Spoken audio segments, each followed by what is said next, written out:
Hello and welcome. This is Scott with Project Healing Waters, Fayetteville, North Carolina program. And this is the second part of our mayflies, which is the sunken ant. What this represents is an ant that is fallen off a log or a tree or a log jam or something and has drowned. And that's what this is supposed to represent. I don't remember who I got this from. I know it's not mine, but I did make a little changes to it. But essentially, it's someone else's fly, probably Charlie Craven's. And I know it's not as good as his, but it is what it is. The hooks we're using is a J. Stockard wet fly, and this one is the 510, and it's a size 16. The beads we are using is just tungsten beads, black nickel, and it's 5/64 in the diameter. The threads we are using is a brown, and a black thread. Both are 8/0. And then finally we are using a Hungarian partridge feather, natural. The good thing about these feathers is they come in white and black, and they come in brown and black, which is good because we are using brown and black thread. I need to grab another feather out of here. The one I grabbed was not up to my liking. Problem is, I think I grabbed the wrong bag, and this is the one where the trash feathers went.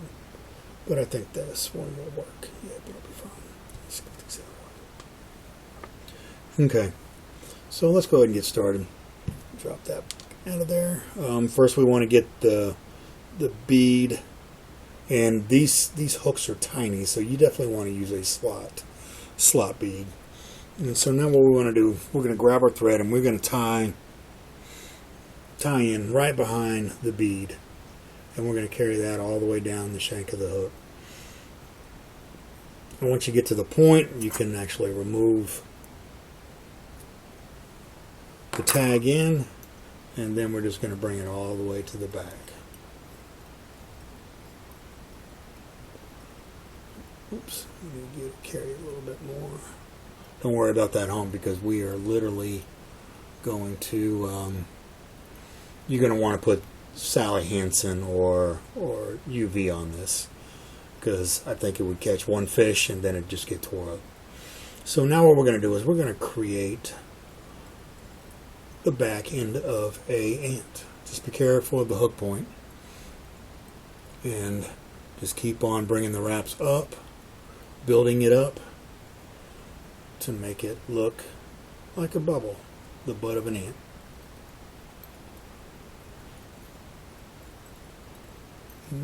And I'm using the camera and the fly on my vise to build this, and it's not cooperating. Definitely don't want the vise moving on you.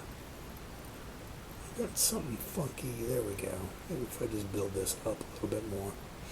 But just take your time. You can do overlapping wraps just to make this nice and uniform. Because like I said, we're going to be using Sally Hansen on this. So it will strengthen this thread. I won't be using Sally Hansen, but I recommend that you use Sally Hansen or UV resin, and I'll recommend to my class. I just don't take that stuff in the class because it can get messy. Okay, once we feel comfortable with the butt of the ant, we are going to whip finish 3-4 turns, and we are going to remove the thread. And now we are done with the black thread, and let's go ahead and get the brown thread, and we're going to carry this all the way back to where the black thread stops. Remove that tag in, hopefully not cut anything else. And so we're just going to build this up a little bit. We've got a lot going on behind the bead, so we don't want to get too crazy. We just want to make it look somewhat uniform. And the transition to be a little realistic. And there we go. I think we're good there. We'll bring this forward. Alright, so now what we want to do is we want to grab our partridge feather, and we want to rip off the undesirable fuzzy stuff. It'll be a pain. Alright, and then I'm going to take off a little bit more. Oof, didn't want to do that. But, let's see if this will still work. And what we're doing is we're trying to figure out what part is going to work for us for the wing. And I think that might still work. We'll see. I'm going to grab a couple more just to be safe. And right there is essentially what we're looking for. So I'm going to go ahead and remove the Christmas tree. Usually we tie in where we create the Christmas tree, but we're not. We're tying this one in from the back. And so now what I want to do is grab these fibers and push them forward so I can get somewhat of a tie-in point without messing up the feather too much. So what I have here is I've cut the Christmas tree off, and here essentially are our wings. Let me separate this a little bit more. They're sticking together. But right here, the bead is going to come right here, and then it should separate, and we can maneuver those to create our wings. So we're going to come in and we're going to tie this in carefully. And once you get one, just go ahead and put two in, and then the hard thing is going to be able to capture this. But we'll just grab the tool that I cannot stand, which is the hackle pliers. See if we can get this stem revealed enough to grab this. And there we go. And now I think I can probably just grab it. So essentially what we're doing, we're going to take this and we're going to slide it forward. Do I have enough fingernails? I don't. Okay.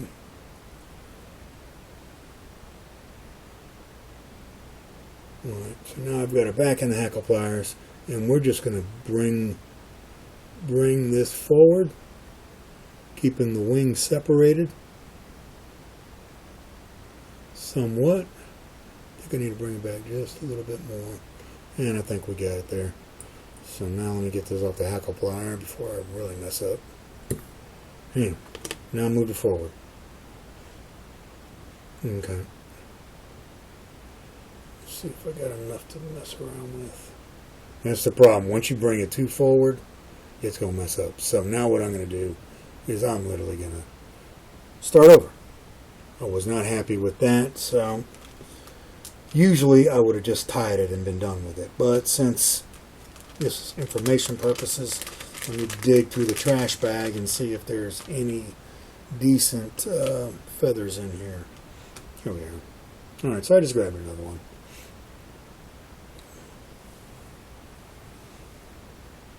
And these are a little, I'm probably going to have to trim these quite a bit because this is a long one, long fibers. So, maybe not, but we'll see. You don't want the wings too long. Yeah, I'm going to have to trim it, but that's alright. No biggie. So we're getting up in here, and we're going to cut this Christmas tree off. And now we're going to bring these fibers forward.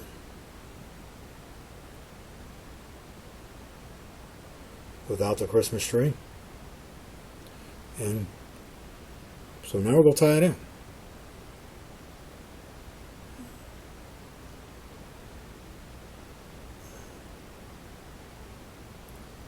Right there, make sure it's nice where we want it on the shank. Come on, turn. Alright, it'll stay. Alright, so now what I'm going to do is I'm going to bring this back to where we had it before, and we're just going to try to keep these fibers where we want them. It broke on me again. Okay, so let's see if we can get the hackle plier in there and move these back carefully without, maybe I put too much wraps in there. Okay, let's see if we can do it now. Should be able to come back. I think I got it good. Alright, essentially what we want is we just want this nested behind the bead to where we can tie this in. So I think I have it there. So I'm just going to create some nice finishing wraps, and then we're going to remove the remaining portion of the feather. And let's see if I can hide this. I might have to go up into the black thread to hide what's going on there, because I don't like these protruding. But that's alright, because the wings are going to cover a bunch of it. So, and we're still looking good. I've got that one poking through, but I'm not going to worry about it. Okay, so now let's just bring our thread. I'm grabbing the wings here, and I'm just going to do figure eights. Okay, so there's one. So now what I'm going to do is I'm going to grab these fibers on this side and bring them back. We'll do a wrap in front, and then I'm going to do another figure eight over these and behind these, if it's going to cooperate with me, which it is. There we go. Okay, so now I've pushed these back. Now I want to put a thread, another somewhat figure eight, and then once we get them pointing in the direction that we want, I'm going to grab both sides and put two wraps up top, and then I'm going to throw a whip finish in this real quick.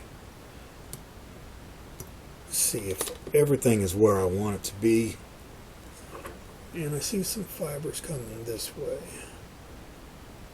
So let's go ahead and that looks good. I'm going to be able to move these where I need them to be. Yeah, there we go. Yeah, and I think they're going to work out fine for the length. So, alright, I'm going to go ahead and put another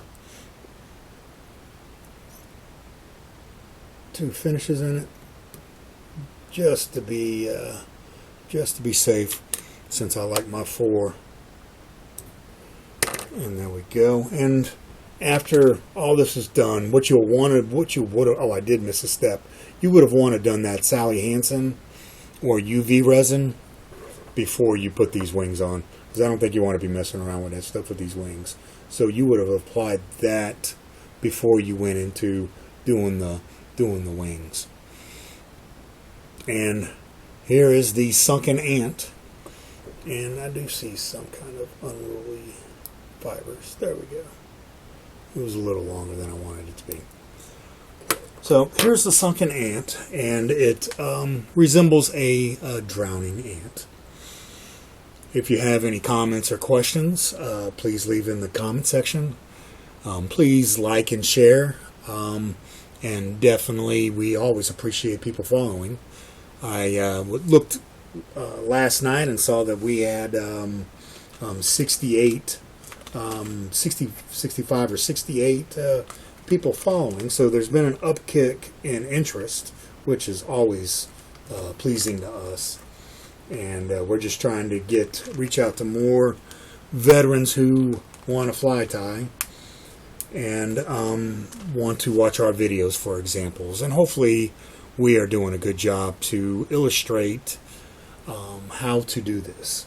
I know we're not professional fly tiers who nail each technique, but we want to send people in the correct direction to where they can do it and be perfectionists if they choose to be so.